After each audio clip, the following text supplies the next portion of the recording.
1, 2, 1, 2, 1, 2. Bonjour et bienvenue pour ce nouvel épisode de ma dernière séance de psychanalyse. Aujourd'hui, mon invité est Jacques Van Rielaar, un psychologue et psychothérapeute belge, spécialiste des thérapies cognitivo-comportementales. Jacques a écrit plusieurs ouvrages pour alerter sur les limites de la psychanalyse, notamment le très fameux Livre noir de la psychanalyse ou son dernier ouvrage, Les désillusions de la psychanalyse. Pour info, je n'en ai lu aucun. Je suis tombé sur un article dans l'Express à propos du dernier ouvrage de Jacques et je me suis dit que j'avais envie de comprendre pourquoi et comment il s'était éloigné de la psychanalyse, lui qui a été analyste pendant plus de 10 ans. Dans cet entretien, je tente de comprendre précisément chacun de ses arguments anti-psychanalyse. Vous allez voir, je répète plusieurs fois les mêmes questions jusqu'à espérer obtenir une réponse et je remercie Jacques d'avoir joué le jeu. Je m'attendais à des propos clairement anti-psychanalyse, mais Jacques est nuancé et c'est très intéressant. Il dit même qu'au final, la psychanalyse, ça peut marcher relativement bien, dans certains cas, tout en dénonçant plusieurs abus importants. Vous verrez, si vous écoutez l'épisode jusqu'au bout, vous entendrez une note vocale que Jacques m'a envoyée juste après l'entretien pour partager un regret et faire une rectification.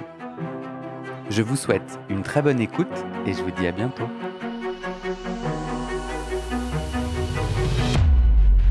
Bonjour Jacques. Bonjour Guillaume. Comment allez-vous ? En ce moment, Ouais. relativement bien, malgré un cancer de la prostate avec des métastases dans les os, mais la dernière IRM a montré que les métastases étaient en régression. Et donc, ça me donne encore l'espoir de vivre. Selon le cancérologue, je mourrai probablement d'autre chose. Donc, je suis plutôt heureux de ces bonnes nouvelles qui sont toutes récentes. Et donc, globalement, je vais bien. Tant mieux, tant mieux. Est-ce que votre cancer a changé votre rapport à la vie ? Un peu, oui. J'ai par exemple pensé à faire une donation de biens à mes enfants et à faire un testament pour que ma veuve puisse avoir une vie confortable. Mais non, ça n'a pas changé grand-chose au niveau de la vie quotidienne, si ce n'est que le traitement a réduit un peu mon énergie et que donc mes promenades, par exemple, sont moins longues. Mais ça n'a pas du tout impacté mon humeur. Il paraît que l'hormonothérapie que je subis modifie parfois l'humeur, rend des gens irritables, mais je veux dire, j'ai aussi la chance d'avoir une femme absolument admirable qui me gâte et avec laquelle j'ai une relation extrêmement agréable, je pourrais même dire amoureuse. Ouais. Soit dit en parenthèse, c'est peut-être amusant quand même de dire que ce type de traitement est une castration chimique qui m'a fait découvrir à quel point la libido est une question quand même aussi de physiologie, puisque je n'ai plus le moindre intérêt pour la sexualité. Donc, s'il y a un film érotique qui passe, je trouve ça plutôt ennuyeux, ou ça n'a pas plus d'intérêt, ça n'a plus rien de stimulant. Mais heureusement, ça n'agit pas du tout sur le sentiment amoureux, qui est manifestement dissocié de la libido au sens chimique du terme. Donc, c'était pour moi un peu une découverte. Je ne pensais pas à quel point le désir sexuel est une affaire d'hormones. Or, le lendemain de la première injection d'hormonothérapie, donc qui empêche toute production de testostérone, le lendemain, j'avais perdu tout intérêt pour la sexualité, qui, par ailleurs, était tout à fait encore vif, tout à fait quasi quotidien, malgré l'âge. Donc, c'était une activité à laquelle j'attachais beaucoup d'importance. Je disais toujours que je préférais avoir une vie sexuelle épanouie que de bien manger. Mais donc, maintenant, je me suis rabattu surtout sur le bien manger. D'accord. Est-ce que, Jacques, vous pouvez vous présenter succinctement ? Oui, écoutez, je suis donc psychologue. J'ai fait ma formation à l'université de Louvain en Belgique, qui est la plus ancienne université, qui était très réputée. Et alors, j'ai fait notamment une psychanalyse à partir de 1965. J'étais encore aux études de psychologie, que j'ai donc poursuivi jusqu'en 69. Mon analyse didactique, et puis j'ai pratiqué la psychanalyse et des psychothérapies d'orientation psychanalytique pendant une dizaine d'années, une petite dizaine d'années, avec des succès qui n'étaient pas nuls. Donc, c'est pour ça que je ne dis jamais, et je pense n'avoir jamais écrit de ma vie, que la psychanalyse n'avait pas d'effet positif. Elle peut en avoir. Vous avez publié 2 livres, Les désillusions de la psychanalyse et le plus récent, et vous êtes un des contributeurs du livre noir de la psychanalyse.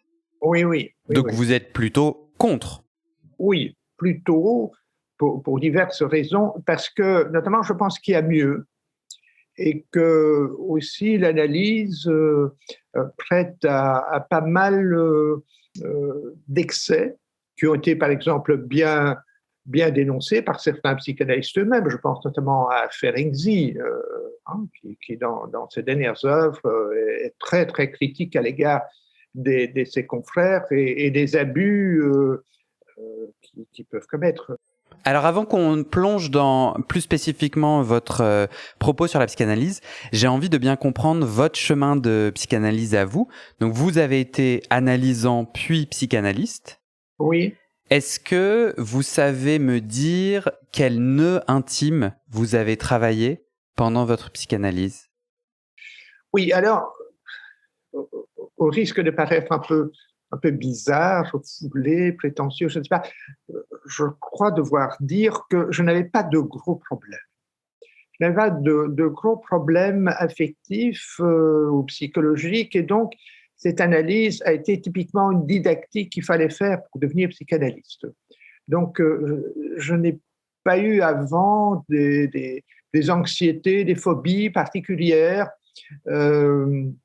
qui ont été résolues par la psychanalyse, auxquelles j'ai beaucoup travaillé. Donc, cette analyse a d'ailleurs été assez ennuyeuse.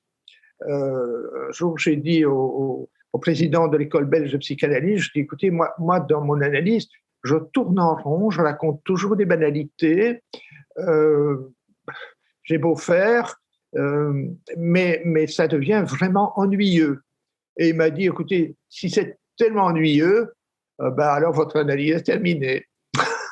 Mais Jacques, pourquoi se plonger dans le monde de la psychanalyse si c'est quelque chose qui ne vous intéresse pas ou qui n'est pas nécessaire pour vous? Oui, écoutez, alors il y a un élément biographique, c'est que j'ai eu une adolescence très religieuse. Donc j'ai été un catholique fervent et donc voilà, j'ai pensé entrer dans les ordres, plus précisément chez les dominicains, qui est un ordre intellectuel. J'avais rencontré un dominicain que j'avais trouvé assez formidable. Et donc, voilà, j'ai commencé à faire des retraites, etc. Et donc, je voulais entrer, j'ai donc été postulant chez les dominicains. Alors, mes parents, eux, étaient plutôt incroyants et trouvaient que c'était une catastrophe. Et donc, ils m'ont véritablement supplié de faire une année d'université avant d'entrer au couvent. Et alors, je me suis dit, alors qu'est-ce que je préfère? Peut-être la philo ou peut-être la psychologie. Il se fait que le père dominicain que j'avais fréquenté avait fait des études de psychologie. Il m'avait dit, c'est une bonne idée. Et ça permettra aussi de bien faire après ton apostolat. En fait. Donc, j'ai commencé la psychologie avec l'idée de pouvoir après faire du bien, comme font les catholiques. Hein. Je précise tout de suite que je suis devenu tout à fait athée. Enfin, c'est une autre histoire. Okay. Oui, ça, c'est une autre évolution qui a été tout à fait parallèle à ma déconversion à la psychanalyse. Hein. C'est un sujet peut-être intéressant. Quoi qu'il en soit, donc je me suis retrouvé en fac de psycho, intéressé par les cours, et puis pour diverses raisons qui sont trop anecdotiques, j'ai décidé que je serais un bon catholique, mais que je n'allais pas revêtir la bure de l'ordre des frères prêcheurs. Donc, je me suis retrouvé alors en psychologie, Et je me suis dit que je voulais faire de la psychothérapie. Or, en 1962-63, quand j'ai commencé mes études à Louvain, la psychologie clinique, c'était la psychanalyse. C'était rien d'autre. Il n'y avait pas d'alternative, on ne parlait pratiquement pas de Carl Rogers et il n'y avait pas un seul mot sur les thérapies comportementales. Ce mot, thérapie comportementale, je l'ai entendu quand je suis allé en Hollande en 68. Mais donc, voilà, la psychologie clinique, la psychothérapie, c'était la psychanalyse. Donc, je me suis retrouvé là-dedans, me disant, bon, avec ça, je vais pouvoir aider des gens qui ont des problèmes. Mais du coup, là, ce que j'entends, c'est que vous n'aviez pas accès à une forme de thérapie qui vous parlait, donc vous avez été analysant et analyste parce qu'il n'y avait pas d'autre chemin. Oui. C'est ça ? Elles sont apparues quand, les autres techniques de psychothérapie contraires, différentes de la psychanalyse ? Oui, alors en 68, quand j'ai eu, je crois que c'est ma chance d'avoir été aux Pays-Bas. Alors, Et c'est à ce moment-là que vous les découvrez. Mais donc, vous m'avez dit que vous avez fait une analyse pendant 4 ans, jusqu'en 69, puis vous êtes devenu pendant 10 ans psychanalyste. Oui. Pourquoi être resté psychanalyste alors que ça ne vous parle pas et que d'autres formes de thérapie vous inspiraient plus ? Oui, alors, c'était pas du tout rien. Hein. Ça a été des années quand même assez complexes de dissonance cognitive, pour utiliser un terme cher aux psychologues. C'est-à-dire que, étant bilingue, étant même plutôt flamand, hein, oui, j'ai été élevé en flamand et j'ai fait mes classes en français, mais donc, Parce que vous êtes belge. Oui, donc étant parfait bilingue, mon patron, qui avait 2 assistants, a envoyé un des 2 à Paris, à Vincennes, qui est devenu très, très marxiste, ce qui a été une catastrophe pour mon patron. Et donc l'autre, moi, j'ai été envoyé aux Pays-Bas. Il m'a dit, allez un peu voir ce qui se passe là-bas, est-ce qu'il y a des nouveautés ? Et quand je suis arrivé là, eh bien, je suis tombé dans un service à l'université de Nimègue, donc au département de psychologie clinique, où la psychanalyse était déjà une affaire dépassée assez largement, comme d'ailleurs d'autres choses, comme par exemple la thèse de Rorschach aussi. Il y avait une thèse qui venait d'être faite et qui avait remis radicalement en question le test de Rorschach ainsi que le test de Zundy, qui à Louvain m'avait été enseigné et qui aussi alors apparaissait comme encore moins valide. Mais je me permets de vous interrompre. Est-ce que vous pouvez répondre à ma question ? Pourquoi passer plus de 10 ans dans quelque chose qui ne vous intéresse pas ? C'est que sur le moment, ça ne vous était pas encore apparu, que ça ne vous intéressait pas, ou j'ai du mal à comprendre. Alors donc, aux Pays-Bas, j'ai rencontré des critiques de diverses sortes, notamment la critique politique. On était en 68, donc la psychanalyse était assez critiquée en Allemagne et aux Pays-Bas comme une idéologie bourgeoise. On disait, voilà, on n'explique pas le complexe d'Édipe, la fixation anale, etc., les revendications ouvrières, enfin tout ça, c'est de l'idéologie bourgeoise. Donc il y avait la critique politique, il y avait la critique relative à la scientificité, donc c'est là que j'ai quand même entendu pour la première fois parler de Karl Popper. Donc on me disait, oui, alors la psychanalyse avec ça, c'est pile je gagne, face tu perds, et donc c'est irréfutable, donc avec ce jeu de l'inconscient, le psychanalyste, c'est lui qui choisit, qui donne les significations, qui a toujours les derniers mots, donc ce n'est pas scientifique, ou très peu, parce qu'il y a tout de même moyen d'opérationnaliser certaines choses que l'on peut vérifier. Donc il y avait tout ce débat, est-ce que la psychanalyse peut être oui ou non validée ? Et puis il y avait le problème de l'efficacité. Alors le problème de l'efficacité était très simple, c'est qu'un des assistants était allé aux États-Unis, chez Wolpe, et il avait ramené de là l'idée qu'on pouvait mieux soigner, traiter les phobies par la désensibilisation systématique que par la psychanalyse. Et donc les psychiatres de l'université de Nimègue envoyaient toutes les personnes qui avaient des phobies chez cet assistant et qui traitaient leurs phobies.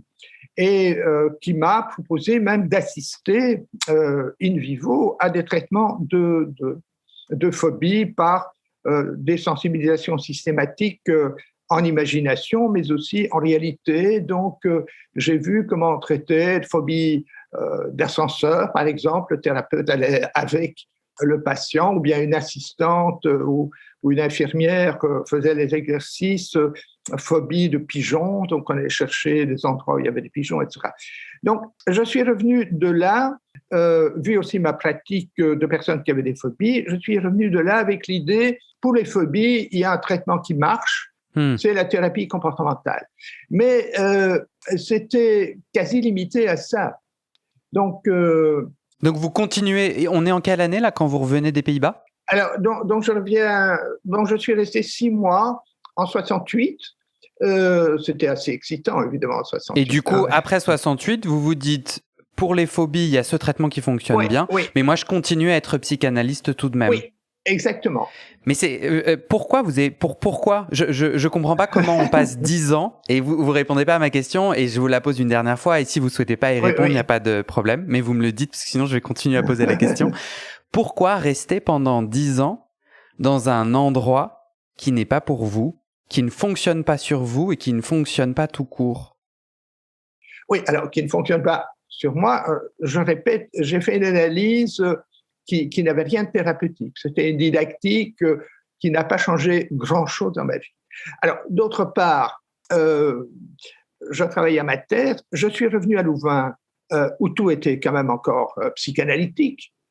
Et donc, j'ai fait ma thèse sur Freud. Quel était votre élan pendant 10 ans d'être psychanalyste? Quel était votre élan?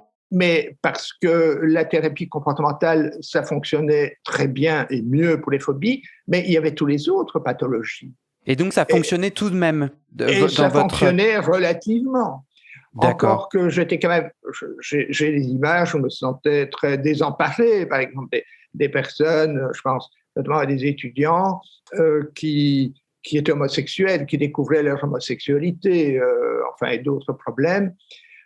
Où donc, alors là, je demandais à mon superviseur un peu ce qu'il fallait faire, mais il m'est Dites-moi arrivé en plus sur ça souvent... marchait relativement, parce que de ce que j'ai lu, vous êtes vous êtes un personnage public très marqué anti-psychanalyste. Oui. Alors après, les médias sont peut-être un peu binaires et je suis très heureux que vous ameniez de la complexité.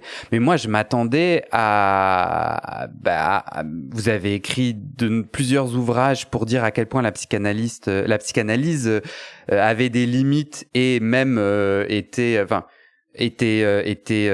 presque dangereuse. Vous parlez de pseudo-scientifiques, des méthodes et des dogmes pseudo-scientifiques. Oui. Donc je suis assez surpris et étonné d'entendre que vous, en tant que psychanalyste, vous trouvez que ça marchait lorsque vous l'étiez relativement bien. Ça marchait avec certains cas. Avec certains cas. Je crois que c'est l'effet des facteurs thérapeutiques non spécifiques. Donc, ça marchait avec des personnes qui avaient de l'anxiété, qui s'attachaient, qui revenaient, avec lesquelles on écoutait. Moi, je donnais quand même aussi des conseils. Je dois dire que mon didacticien, Winfried Huber, vous le nommez, je crois qu'il vit encore, il doit être très, très vieux. Et de temps à autre, il me donnait des conseils. Et il avait alors cette formule qui m'était bien restée en tête. Il me disait, écoutez, pour ça, ce n'est pas de la psychanalyse, je vais vous donner un conseil. Et par exemple, à un moment donné, j'étais très anxieux quand même, faut pas croire que je n'avais aucun problème. Et donc, elle me disait, oui, alors le mieux, vous vous couchez, vous mettez dans un bon fauteuil et vous respirez le plus calmement possible. Et vous faites comme ça des respirations pendant un petit temps. Et alors, vous allez voir, ça va s'apaiser. Et effectivement, ça marchait. Et donc, mais il ajoutait toujours, écoutez, ça ce n'est pas la psychanalyse. Et donc, fatalement, je pense, et ça a été souvent remarqué d'ailleurs dans la littérature psychanalytique, c'est que l'on prend l'éthique, les manies, les manières de faire de son didacticien. C'est vrai aussi en thérapie comportementale. Donc, et donc, je donnais aussi, je ne me contentais pas d'écouter, de faire des interprétations, mais je donnais aussi par-ci par-là des conseils. Mais il y avait quand même beaucoup de choses qui ne marchaient pas bien, hein, notamment. Alors, j'avais la chance de ne pas avoir eu des suicides, mais enfin, je me souviens notamment de cas vraiment dramatiques. J'ai vu un prêtre qui avait eu de sérieux ennuis parce qu'il était pédophile, qui était venu en disant oui, je voudrais bien me débarrasser de ça, mais bon, je ne savais d'ailleurs pas comment faire. Je l'ai écouté. J'ai essayé de le déculpabiliser en disant qu'on n'était pas maître de toutes ses pulsions, etc. Donc, je l'ai un peu déculpabilisé, mais évidemment, il est resté. Enfin, je ne sais pas ce qu'il est devenu. Moi, je vous offre un retour. Je suis assez étonné puisque de ce que j'avais compris, mais moi, je suis pas un expert technique et moi, j'ai fait 10 ans de psychanalyse, donc je suis peut-être quand même une forme d'expertise personnelle en tout cas. Mais j'avais compris que pour devenir psychanalyste, il fallait faire le jeu de l'analyse sur soi et aller au bout de son analyse pour pouvoir ensuite devenir psychanalyste. Du coup, moi, ce que j'entends avant tout, c'est quelqu'un, vous, qui n'avez pas fait le jeu de la psychanalyse, à qui ça ne correspond pas, et donc vous êtes dans l'incapacité de la transmettre, puisque vous n'avez pas fait la première partie du chemin. Vous dites que malgré des anxiétés, vous n'aviez pas vraiment de nœuds intimes, que vous êtes ennuyé en analyse et qu'assez rapidement vous avez arrêté, que ça ne vous a pas, vous, impacté ou transformé. Mais donc c'est assez normal, n'est-ce pas, que vous soyez pas en capacité d'accompagner d'autres sur ce chemin, non? Oui, c'est-à-dire que donc n'ayant pas vu de transformation chez moi, je n'en attendais pas d'ailleurs, vraiment. Je n'ai pas été un zélateur, mais en tout cas, j'étais bien convaincu que c'était la seule bonne manière de traiter toute une série de problèmes. Par exemple, lesquels, du coup? Oui, ça marche relativement bien dans quel cas? Dans des cas de conflits avec les parents, etc. On parle de ça et puis on finit par suggérer des alternatives. Maintenant, je dois dire aussi, ma pratique était... Bon, je peux quand même dire deux choses qui vont peut-être vous faire plaisir. C'est que mon didacticien a évolué aussi vers les thérapies comportementales et Winfried Huber. Et donc, on a facilement dit dans mon milieu que j'avais été mal analysé parce que mon analyste lui-même n'était plus convaincu à 100%. Et effectivement, à plusieurs reprises, par exemple, j'avais fait un cauchemar, et alors je dis oui, quel serait bien le désir? Il doit y avoir un désir. Alors il me disait, il doit y avoir un désir. Je dis oui, d'ailleurs Freud l'a montré. Alors il dit, mais vous pensez que tout ce que Freud a dit est vrai? Ah bon? Donc Freud n'a pas toujours dit vrai. Et ça, c'était donc quand même l'autorité qui était dans son fauteuil derrière moi, qui remettait en question. Donc ça allait quand même assez loin finalement de se dire mon propre didacticien ose remettre en question la théorie psychanalytique. Donc oui, l'autre idée je l'ai perdue, mais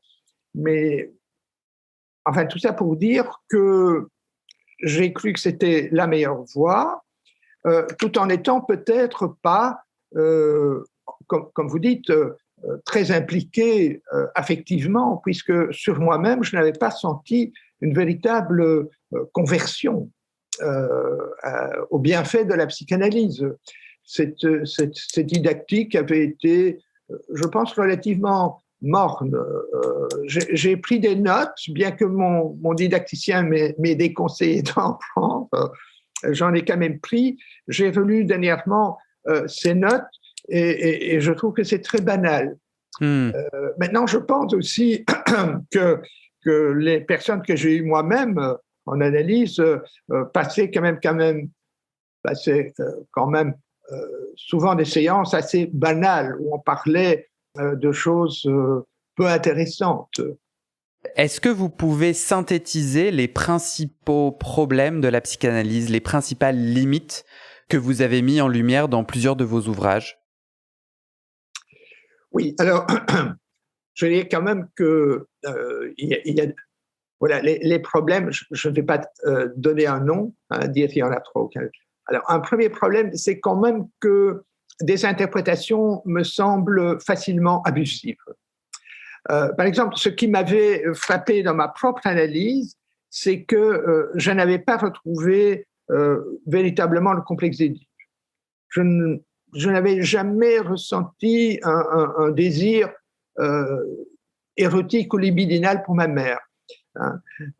Et alors d'ailleurs, quand j'ai eu moi-même des clients ou des patients, je ne retrouvais pas non plus ce fameux complexe d'Édipe, sauf à interpréter, à faire des jeux de mots et à utiliser des symboles et des métaphores, etc. Donc, ça c'est un problème, c'est que les psychanalystes me semblent utiliser la doctrine freudienne ou quelques leitmotifs de Freud en les appliquant systématiquement, en soi-disant les vérifier grâce à des jeux de mots comme fait souvent Lacan, les lacaniens, ou avec des symboles, etc. Alors, une deuxième critique qui pour moi était très fondamentale, c'est qu'on se contente de parler, d'écouter, de parler, et on n'incite pas à faire de l'expérimentation comportementale. Or ça, c'est la clé, je pense, c'est la spécificité de l'approche comportementale, c'est de dire, si vous avez une phobie, on ne va pas passer tout son temps à voir ce que symbolise la peur des serpents, hein, ou la peur des araignées, mais on va faire de la confrontation progressive, éventuellement en s'aidant de la détente musculaire, etc. Par exemple, une phobie que j'avais, enfin qui n'était pas très grave, mais je détestais les araignées. Hein. Donc, s'il y avait une araignée dans la baignoire, je prenais une pantoufle et je l'écrasais, avec dégoût, si pas avec peur. Bon, alors, cette question n'était jamais arrivée en analyse, donc on n'avait pas parlé. Mais lorsque je suis devenu comportementaliste, alors je me suis surtout spécialisé dans les troubles anxieux et les phobies, ce qui est le plus facile, hein, c'est ce qui marche le mieux. Et donc, j'ai eu rapidement des personnes qui me disaient, voilà, j'ai une peur d'araignée qui m'empêche véritablement d'aller en forêt, si je dois passer à côté d'une haie, je m'écarte, je n'ose pas aller m'asseoir dans l'herbe, etc. Alors, est-ce que vous pouvez m'aider? Alors, j'ai évidemment examiné quelle était la procédure. J'ai demandé l'avis aussi d'un comportementaliste plus âgé que moi. Et j'ai fait ma propre désensibilisation des araignées. Donc, j'ai fait ce qu'ensuite j'ai fait avec les araignées, c'est-à-dire capturer d'abord une petite araignée dans mon jardin, la mettre dans un bocal, manipuler le bocal, ouvrir le bocal, laisser l'araignée finalement circuler sur ma main. C'est plus facile en Belgique parce que nous n'avons aucune araignée venimeuse, contrairement à ce qui se passe en France où il y a des bœufs noirs, etc. Mais donc, j'ai fait ma propre thérapie. Et puis. Et aujourd'hui, quand vous voyez une araignée dans votre baignoire, vous faites quoi? Ah oui, je la prends et je la jette. Bon, même si c'est une tégénaire, je la mets dehors parce que je sais qu'elles sont utiles. Donc, je n'ai pas peur, je n'ai plus peur. D'accord. Dans les éléments clés problématiques de la psychanalyse que vous soulignez, vous avez dit interprétation abusive, vous avez dit l'absence d'expérimentation comportementale qui fait que le changement concret est rendu plus compliqué. Est-ce que vous pensez à d'autres éléments?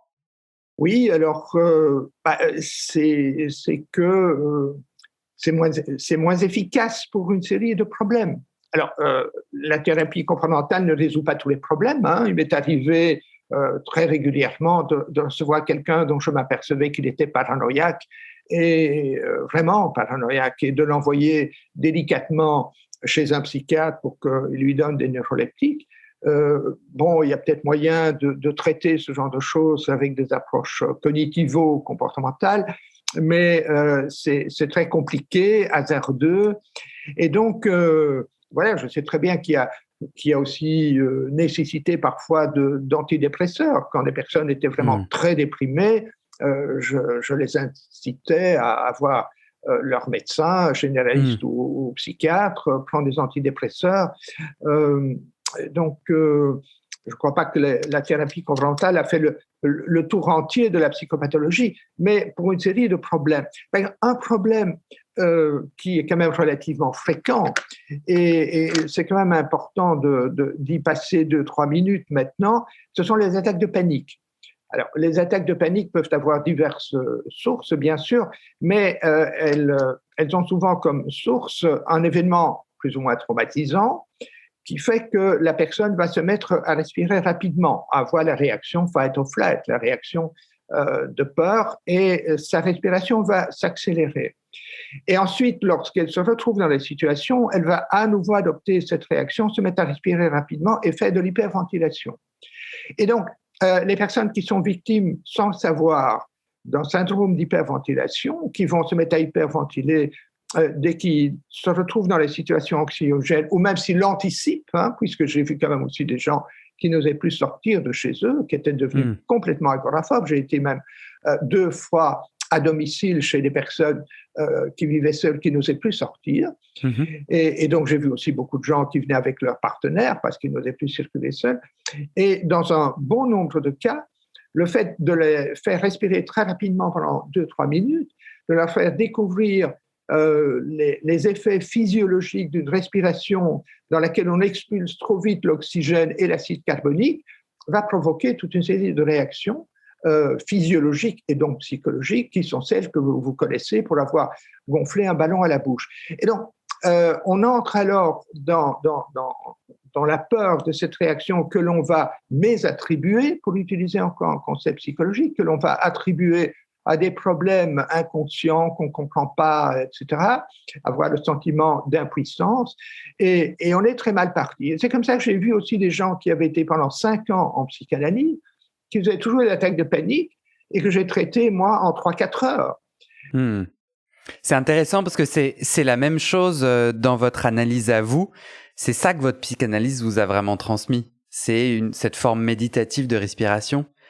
Et ça rejoint un peu ma théorie possiblement fumeuse, mais qui est on transmet mieux ce que l'on a vécu soi. Donc ce que vous avez vécu vous, c'est dans votre anxiété l'impact de la respiration. Et là, vous me racontez, c'est ça que vous appréciez transmettre et que vous voyez fonctionner. J'ai une question pour vous, Jacques. Comment vous avez bâti votre argumentaire derrière le livre noir de la psychanalyse, votre récent ouvrage Les désillusions de la psychanalyse? Vous êtes un des auteurs les plus connus qui écrit sur les limites de la psychanalyse. Comment avez-vous bâti votre argumentaire? Par exemple, tout à l'heure, vous parliez des limites du complexe d'Oedipe et du fait que des psychanalystes pouvaient user d'interprétations abusives. Comment le savez-vous que c'est ce qui se passe dans les cabinets de psychanalyse? Oui, parce que, écoutez, j'ai suivi des dizaines ou des centaines d'heures aussi de séminaires. J'ai lu des milliers de pages de psychanalyse. J'ai fait ma thèse donc sur Freud que j'ai lu en entier, en allemand d'ailleurs, donc je connaissais relativement l'allemand, c'est facile. Moi, je vous parlais plus. J'imagine que la théorie, vous êtes très connaisseur. J'étais plus surpris de votre dénonciation d'interprétation abusive. Ça veut donc dire que vous avez accès à peut-être des retranscriptions de séances et qui montrent des interprétations abusives. Enfin, comment vous savez qu'aujourd'hui, dans les cabinets de psychanalyse, il y a souvent des interprétations abusives et une mauvaise utilisation du complexe d'Oedipe? Je n'ai pas de retranscription, mais je peux vous donner aussi une anecdote. Tout au début donc, de ma formation d'analyste, j'ai commencé en 65, donc nous avions un séminaire sur les textes de Freud, et nous avions parallèlement un séminaire sur psychanalyse d'enfants, qui était donné par une psychanalyse d'enfants. Et le premier texte qu'on a vu était un texte de Mélanie Klein. Et dans ce texte, Mélanie Klein expliquait que l'intérêt ou la fascination pour le théâtre, c'est en fait le désir de voir la scène primitive, le coït des parents. Et l'analyste avait ajouté, oui, et c'est la même chose aujourd'hui avec la télévision. Alors moi, je suis tombé des nues devant ça, parce que mes parents venaient d'acheter la télévision. Donc, moi, j'habitais à Louvain, je rentrais de temps en temps donc chez mes parents. Je regardais un peu la télévision, mais je n'avais absolument pas l'impression que j'avais envie de voir le coït parental. Donc, ça me semblait complètement dingue. Alors, je n'osais pas vraiment m'insurger contre ce genre d'interprétation, mais dans ma tête, je me disais, non, ça je ne peux pas croire. C'est intéressant parce que vous parlez là à quelqu'un, moi, mon analyste m'a jamais donné d'interprétation. Oui. Et d'ailleurs, ça me correspondait bien parce que je pense que je n'aurais pas su les entendre. Il m'offrait des questions, il m'offrait des répétitions de mes lapsus que j'avais aussi déjà du mal à accueillir parce que ça me mettait face à des choses. Et donc du coup, je vous avoue que je suis moi-même assez critique de la psychanalyse. Donc je m'attendais à ce que j'ai pas lu vos ouvrages, je m'attendais à ce que vous m'embarquiez. Je suis moi coach, donc j'accompagne les gens à se débloquer sur leur projet cœur, et donc votre élément sur l'absence de comportemental, d'expérimentation me parle beaucoup. Moi, clairement, je suis devenu coach parce que j'ai vu que les outils du développement personnel, j'y croyais pas au début. J'étais très réticent quand je vous entendais là, vous indiquiez j'ai réussi à aider des gens en quelques heures. Avant, j'aurais dit oh là là, le charlatan. Et en fait, en allant à la rencontre de ces outils, j'ai vu leur complémentarité avec la psychanalyse. Mais vraiment pour moi leur complémentarité, l'un ne va pas sans l'autre, et en effet les résultats sont énormes. Et moi encore aujourd'hui, j'utilise chacun des outils de développement personnel que je transmets en tant que coach et qui en effet changent rapidement les choses. En revanche, le reste, moi ce que j'entends, c'est que vous dites la théorie et le blabla psychanalytique est à prendre avec précaution et des énormes pincettes. Et alors là-dessus, je vous rejoins tout à fait, parce que moi personnellement, en tant qu'analysant, rares sont les ouvrages théoriques qui m'inspirent et qui me donnent du pouvoir. Moi, ce qui me gêne, c'est de baser votre critique de la psychanalyse sur un argumentaire uniquement théorique, alors même qu'en fait, on n'en sait rien de comment ça se passe dans les cabinets de psychanalyse. Oui, mais je pense que je n'irai pas jusqu'à dire qu'il y a autant de psychanalyse qu'il y a de psychanalystes, mais il y a une très grande diversité. J'ai reçu un jour Exact, mais vos ouvrages mettent toute la psychanalyse dans le même sac. Par exemple, vous m'avez cité les Freudiens et le complexe d'Oedipe et les Freudiens et les interprétations des Freudiens, mais en fait, il y a énormément d'écoles et la psychanalyse n'est pas que. Or, n'est pas que Freud. Or, votre livre s'appelle le livre noir de la psychanalyse. Oui. Vous généralisez. Oui. Maintenant... Et on n'entend plus votre complexité, votre nuance et votre finesse quand vous dites la psychanalyse, ça marche relativement, ça marche pas et ça marche. Oui, alors je dirais même plus, j'ai reçu un jour une étudiante qui avait fait pas mal de psychanalyse, qui est venue chez moi, qui avait une phobie des examens et que j'ai, je pense d'ailleurs, fort bien traitée. Elle est même devenue assistante à l'université, enfin peu importe les détails. Alors c'est là où je voulais en venir. Elle m'a dit, mais vous savez, chez vous, ça se passe à peu près de la même façon que chez mon psychanalyste. Et alors, ce qui est amusant, c'est que ce psychanalyste, un jour, m'a contacté parce que sa femme était peintre et il m'a dit, voilà, je fais une exposition de peinture, je serais content de vous rencontrer. J'ai rencontré un homme tout à fait charmant et dont j'ai appris qu'il travaillait à peu près de la même façon, mais qu'il était psychiatre, psychanalyste. Donc, je pense qu'effectivement, il y a, et ça, j'ai un gros chapitre dans mon dernier livre là-dessus, Les désillusions de la psychanalyse, sur cette grande diversité de pratiques, de psychothérapie inspirée par la psychanalyse, d'orientation psychanalytique, etc., notamment aux États-Unis. Alors, j'avais d'ailleurs, quand j'étais encore animé. J'avais même lu un texte d'un certain Bellac, qui est un psychanalyste américain, et qui insistait aussi sur l'importance, et d'autres psychanalystes américains qui insistaient sur l'importance d'inciter à l'action. Donc, c'était aussi chez moi, et quand j'ai pratiqué, j'ai aussi quand même suggéré, comme mon didacticien, c'est donc dire, j'ai écrit d'ailleurs un article qu'on peut trouver très facilement sur Internet pour la revue Sciences Pseudosciences qui s'intitule Le Capharnaüm des psychanalyses. Donc, c'est évident. Il y a des psychanalystes, je connais des psychanalystes auxquels j'enverrais bien un membre de ma famille parce que je sais que ce sont des gens respectueux, qui écoutent, qui sont honnêtes et qui donnent aussi un peu des conseils, mais ils continuent à s'appeler psychanalystes. Et pour eux, psychanalyste, ça veut dire qu'il fait de l'analyse psychologique et qui est même aussi relativement non directif. Mais donc, c'est tout à fait différent des lacaniens. Par exemple, j'ai un ami qui m'a raconté qu'il avait une amie qui était en psychanalyse à Louvain-la-Neuve. Ils habitaient Bruxelles et il est allé avec elle à Louvain-la-Neuve pour qu'elle fasse sa séance d'analyse. Elle avait dit, je vais en profiter pour visiter un peu Louvain-la-Neuve.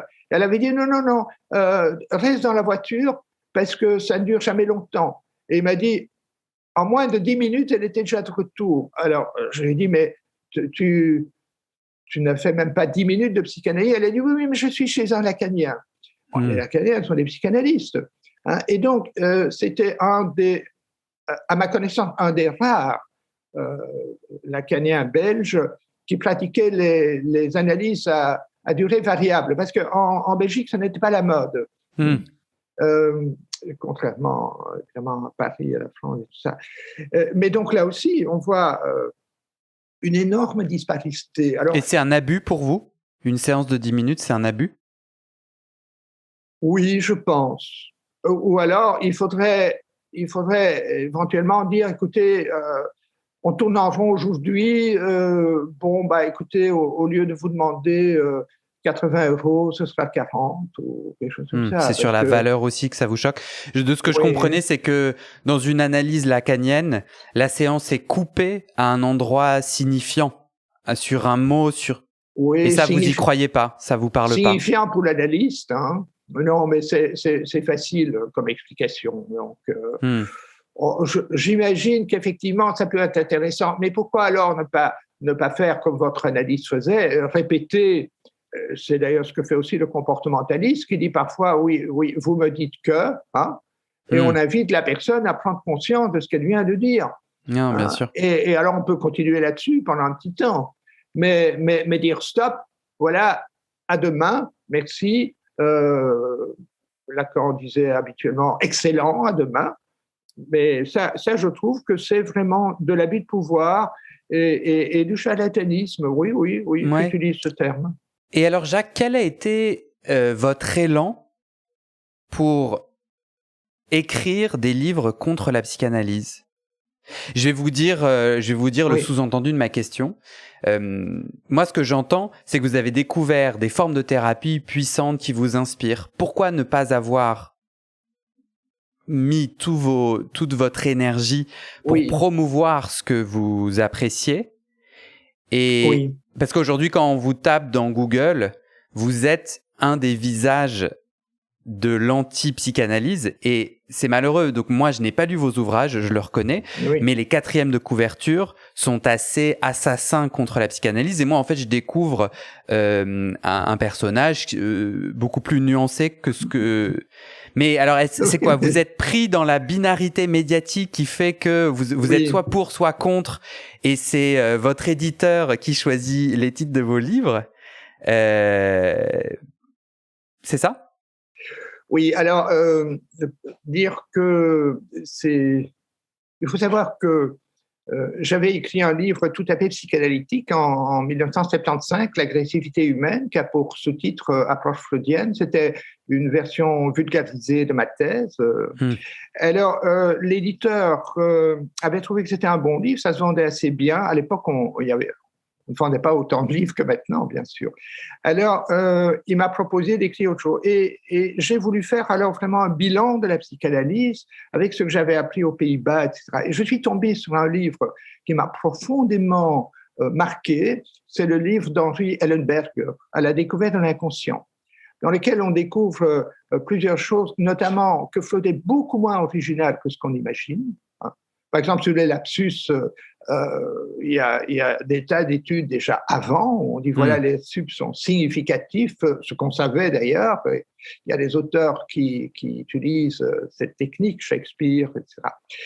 Et surtout, donc, je découvrais qu'il y avait des légendes, que par exemple, il y avait eu beaucoup moins d'hostilité à l'égard de Freud que ce qu'on raconte habituellement. Et surtout aussi, ce qui était mis en évidence, c'est que Freud avait menti pour le premier cas, soi-disant le paradigme de la psychanalyse. Donc, vous êtes un lanceur d'alerte sur la psychanalyse. Mais je suis tombé un peu dénu. Ouais. Alors, vous vouliez faire entendre la vérité. Votre élan derrière vos ouvrages critiques, c'est quoi?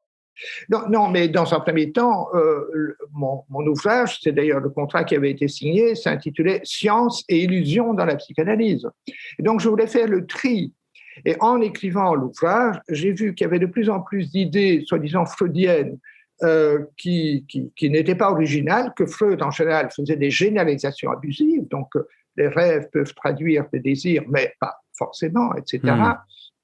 Des personnes peuvent avoir des désirs édipiens. C'était le cas de Freud lui-même, mais pas tout le monde. Et donc j'ai découvert d'une part qu'il y avait des légendes comme celle de l'hostilité à l'égard de Freud, de son originalité, et puis d'autre part, il y avait quand même ce gros mensonge éhonté sur le cas d'Anao, qui avait été un lamentable échec, puisqu'on avait dû la placer dans un hôpital psychiatrique où elle est restée 5 ans, avec des sorties, bien sûr, mais quand même, alors que Freud a toujours dit que ça avait été la première psychanalyse bien réussie, qu'elle avait été délivrée de tous ses symptômes, disait-il. Donc, voilà, alors progressivement, j'ai commencé. Alors, il y a encore un autre élément, qui a vraiment joué, et qui alors fait ma rupture avec Lacan et le lacanisme. Donc, d'abord, j'ai une fois dîné avec mon patron et avec Lacan, où je lui avais posé une autre question. C'était 1 mois ou 2 avant ma thèse. Je l'ai interrogé sur le sujet que je connaissais bien. Ce qu'il a raconté me semblait tout à fait brouillon. Donc, c'était une grosse déception. Mais surtout, j'ai appris en allant à un repas chez un ami psychanalyste qui se moquait un peu de collègues psychanalystes qui avaient passé 2 soirées à essayer de comprendre les 2 dernières phrases de l'interview de Lacan à la télévision. Et ces phrases, c'était, je les ai ici parce que je pensais bien qu'on allait en parler. L'interprétation doit être preste pour satisfaire à l'entrepret, de ce qui perdure de perte pure à ce qui ne parie que du père au pire. Et alors, il m'avait dit, tu sais, un tel et un tel, ils ont passé 2 soirées à essayer de comprendre. Et moi, je fais mes contrôles chez Lacan. Je lui ai demandé ce que ça signifiait, la dernière phrase de ce qui perdure de perte pure. Et Lacan m'a dit, oh, j'ai dit ça pour les assonances. Alors, ça m'a profondément troublé parce que je me suis dit, donc, Lacan peut dire, à la limite, n'importe quoi, des assonances, faire un jeu comme on fait en surréalisme, enfin, je ne sais pas. Et puis, ses disciples n'imaginent pas qu'il dit n'importe quoi pour s'amuser, ou que ça pourrait être faux. Il faut de toute façon. Et là, on retombe dans mes problèmes religieux, parce que j'ai perdu la foi exactement au même moment. Donc, moi aussi, je me suis dit, alors on nous raconte Adam et Ève, que finalement nous sommes mortels parce qu'ils ont fait les cons, parce que Ève a été bouffée, le fruit interdit, etc. Tout ça, c'est du blabla. Alors on me dit, oui, attention, c'est des métaphores. Ah bon, mais moi, on m'a enseigné au catéchisme que c'est comme ça que ça s'est passé. Et donc, j'ai découvert un parallèle entre la doctrine religieuse et ses métamorphoses, pour essayer de la garder, et aussi la psychanalyse dans laquelle voilà, Lacan dit n'importe quoi, et alors après, on va interpréter jusqu'à trouver du sens. Et je demandais aussi régulièrement à mon patron, mais qu'est-ce que ça veut dire dans cette page de Lacan? Je ne comprends pas. Alors, il me dit, là, il faut laisser circuler le signifiant. Non, mais écoutez, pour un petit flamand comme moi, ça n'est pas sérieux. Ça n'est pas sérieux. Ça a du sens, ça n'a pas. Il aurait dû me dire, Lacan, parfois, écrit des choses incompréhensibles. Je ne comprends pas. Ou bien, c'est incompréhensible. Mais il faut laisser circuler le signifiant. Je l'avais très mal pris. Donc, c'est surtout à partir de 1975 que les choses ont commencé pour moi, à se fissurer. Moi, ce que j'entends, Jacques, c'est que en devenant adulte, vous vous êtes rendu compte qu'il fallait descendre pas mal de choses de vos piédestals. Moi, personnellement, c'est mes parents. Et vous, ça a l'air d'être Dieu, la religion, et les dieux de la psychologie, Freud, Lacan et autres. Et donc, vos livres, c'est votre passage au monde adulte. Vous les descendez du piédestal et vous prenez un espace. Oui. Ça vous parle ou pas? Oui, parce que je pense que j'ai été vraiment un enfant et un adolescent modèle. Hein. Je suis de petite origine, quoi. Enfin, mes parents étaient pauvres, mes grands-parents étaient des tout petits paysans, mon grand-père est mort. Enfin, donc j'ai vécu pauvre. Et donc, pour moi, on m'a toujours dit, écoute, si tu réussis à l'école, tu pourras devenir médecin ou ingénieur, etc. Et donc, j'ai tout misé sur l'étude. Et quand j'étais à l'université, dès la première semaine, je me suis mis à étudier et à lire. Alors que les 9/10 des jeunes qui se retrouvent à l'université, ils sortent, ils vont boire, ils s'amusent. Vous êtes passé d'enfant modèle à rebelle. Oui, alors exactement. Exactement, peut-être trop rebelle aux yeux de certains, mais donc il y a eu un déclic. Donc c'est effectivement quelqu'un qui est très naïf, qui croit le catéchisme, tout ce qu'on lui raconte, les parents, les prêtres, les professeurs. J'avais une très haute idée de ce qu'est un professeur d'université. Je peux dire que pendant toutes mes études, je n'ai jamais songé une seule seconde que je pourrais devenir professeur d'université. Ça me semblait tellement un statut élevé. Et ce n'est que quand on m'a proposé de devenir assistant et après on m'a dit il faut faire une thèse et vous avez des chances, et etc., vous allez postuler, que je me suis retrouvé professeur. Mais donc, j'ai effectivement eu... Et je ne pense pas que la psychanalyse ait tellement remis cela en question. Un peu mon analyste, quand il me dit, peut-être que Freud n'a pas toujours dit vrai. C'est intéressant parce que moi, mon chemin d'analyse, mais alors j'en ai rien à faire des élucubrations de Lacan, Freud. Moi déjà, je comprends aucun de leurs livres. Et mon chemin d'analyse, c'est quelque chose du corps, de mon intime. C'est absolument pas en lien avec de la théorie. C'est de l'expérimentation. Vraiment allongé sur le divan, je ressentais quelque chose de puissant, créer quelque chose de puissant. Et à la fois, j'ai aussi beaucoup de critiques et les outils du développement personnel et à mon avis de la thérapie comportementale, même si je suis peu connaisseur, ont en effet été complémentaires et essentiels. Et ça, c'est c'est mon chemin. Mais donc, du coup, je vous entends à ce point-là faire un peu une fixation sur Freud, Lacan et ces personnages médiatiques. Moi, je suis pas du tout dupe, hein.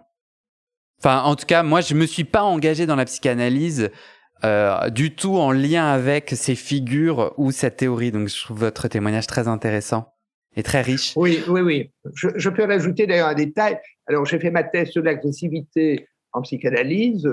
Et alors, ce qui est quand même invraisemblable, c'est que j'avais lu le célèbre article d'Adler sur la pulsion d'agression. Et je ne le cite même pas dans ma thèse, estimant, comme mon patron l'enseignait, Adler, ça ne vaut pas la peine. Donc, je ne l'ai même pas cité, ce qui est absolument scandaleux, stupide. Hein. Si j'étais correcteur d'une thèse sur l'agressivité, je dis quoi? Vous n'avez pas cité l'article d'Adler de 1908 donc, j'ai été effectivement à Louvain, c'était freudo-lacanien, et il y avait Freud, Lacan, un petit peu Mélanie Klein, mais par exemple, pendant toutes mes études, je n'ai quasi jamais lu Jung. J'ai lu un livre de Jung et on m'avait dit que c'était idiot. C'était les archétypes et tout ça. Enfin, bref, c'était du mysticisme. D'ailleurs, que Jung était antisémite. Enfin, c'était un personnage qui sentait mauvais. Et donc, voilà, c'était Freud et bien sûr les élèves de Freud, de préférence ceux qui étaient restés fidèles, comme Karl Abraham, Jones, etc. Ça, j'ai lu, bien sûr, toute la biographie de Freud par Jones et des choses comme ça. Mais j'ai donc été assez formaté. Et mon patron était typiquement, bien que psychanalyste, psychanalyste, était typiquement un théoricien. Et alors lui aussi, vous l'avez descendu de son piédestal, parce que je tique depuis le début de notre échange, vous avez cité au moins 7 fois mon patron, que je trouve être un terme... il est encore sur ce piédestal, mon patron, ou il en est descendu? Mais j'étais l'assistant. Et alors, il faut savoir que c'était le professeur qui avait du succès, donc j'ai été extrêmement touché d'avoir été choisi comme son premier assistant. Donc, c'était pas une relation homosexuelle, mais c'était quand même une relation d'idéalisation formidable. Et donc, oui, ça a été malheureux pour lui de voir progressivement, parce que ça a été très progressif, de voir progressivement son assistant quand même commencer à remettre des choses en question. Se rebeller. Ouais. Oui, et donc ça s'est tout à fait mal terminé, parce qu'à un moment donné, j'étais même en compétition avec lui. Lorsque la chaire de psychologie générale a été vacante en faculté de médecine, il m'a téléphoné en disant « Voilà, je compte sur vous parce que vous serez peut-être dans la commission. » Si vous êtes dans la commission, mais je n'ai pas osé lui dire que j'avais postulé et c'est moi qui ai le poste. Et donc, à partir de ce moment-là, un jour, je l'ai pris vu sa place. Et il m'a tourné le dos et nous ne nous sommes plus jamais parlé. Donc, ça a été une affaire assez tragique. J'ai d'ailleurs, c'est amusant, j'ai rêvé plusieurs fois qu'on se réconciliait. Comme quoi il y a des désirs. Et alors l'ancien psychanalyste que vous êtes interpréterait comment ce rêve? Oui, ben écoutez, en fait, j'ai quand même eu pendant un temps des sentiments très ambigus à l'égard de ma critique de la psychanalyse, parce que j'avais des amis qui m'ont dit « Écoute Jacques, toi c'est facile, tu sais, tu es maintenant chargé de cours, ou professeur. Hein, quand j'ai sorti mon premier livre, Les illusions de la psychanalyse, donc en 81, j'étais déjà professeur. Ils m'ont dit c'est facile, hein, toi tu es professeur, tu as ton bon salaire, tu es tranquille. Mais nous, on voit des gens qui ont lu ton bouquin et qui ne restent pas sur notre divan. Et donc, je me souviens d'une psychanalyste qui m'a dit ça et ça m'avait vraiment fait un peu mal.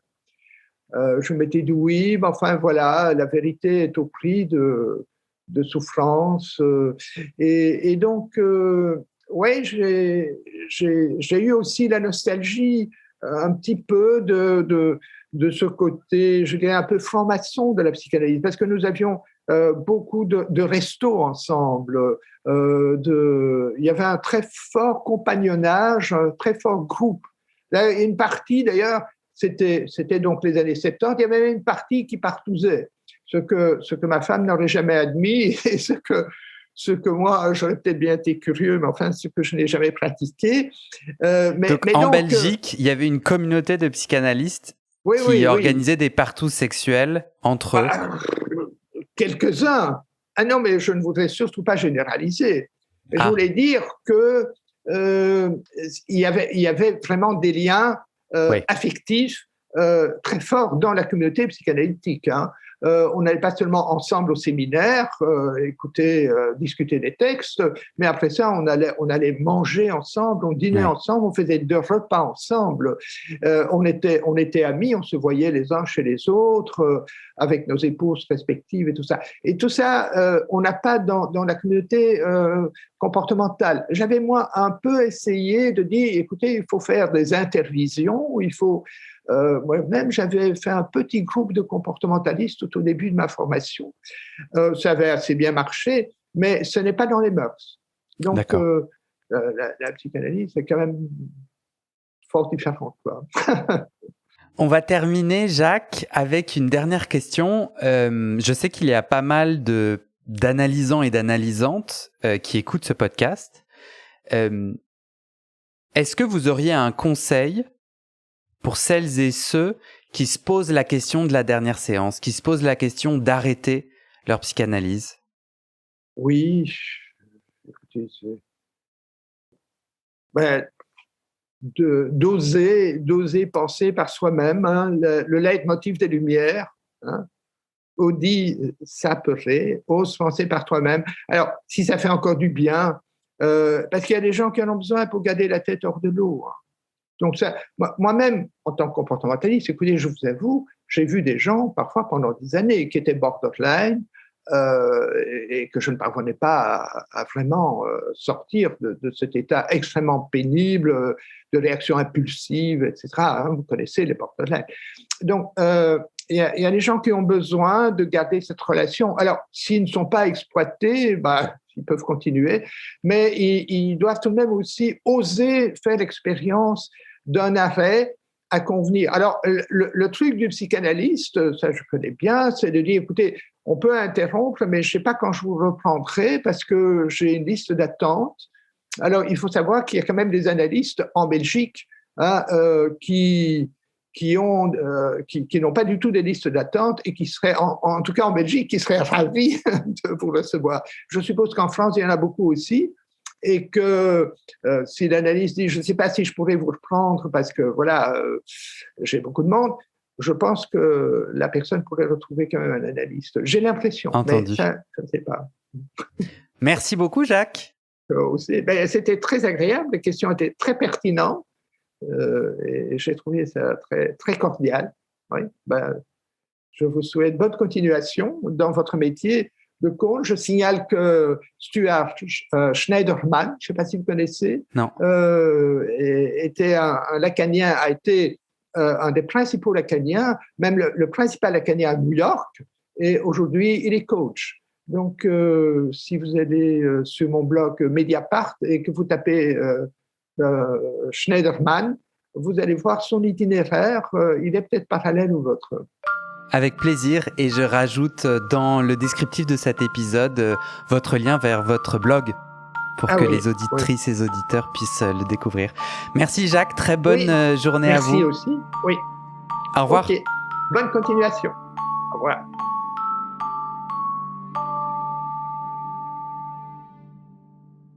À la suite de cet entretien, je n'ai qu'un seul regret, c'est de ne pas avoir profité pour corriger l'image déplaisante que je n'ai rien fait d'autre dans ma vie que critiquer la psychanalyse. En fait, après les années qui ont suivi la sortie des Illusions de la psychanalyse en 1981, j'ai cessé pendant plusieurs années de m'occuper de psychanalyse. Je me suis formé aux thérapies comportementales et j'ai passé le meilleur de mon temps à des tâches académiques et à des thérapies de phobie, d'attaques de panique, d'obsession et de compulsion.